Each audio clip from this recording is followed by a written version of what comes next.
Elite.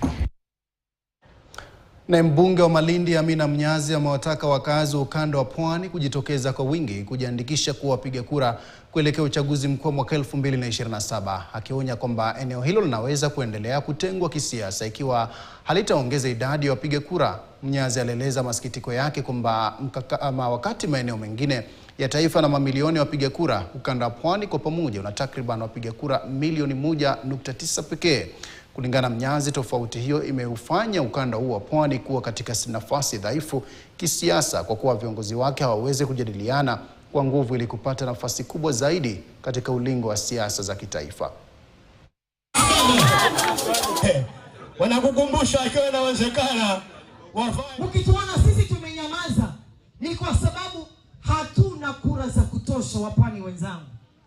Saizi kuna watu ambao wanatikisha serikali kwa sababu ya kura zenye ambazo wao wako nazo. Watu wa wapi huko Central wanasema wana kura milioni 7. Sijui wa Baluya wanasema wana kura milioni 5. Pwani nzima tuko na kura 1.9 million peke yake. Tutakuwa na jeuri sisi? Tutajigamba vipi sisi kama kura zetu ni 1.9 million peke yake? Na waomba na nawasihi, saizi in the very near future nitaingia huku mashinani. Mimi nataka wale ndugu zetu wakisema sisi tuna kura milioni 2, na mimi pia nishike kipaza sauti niseme na sisi Pwani tuko na kura milioni 4.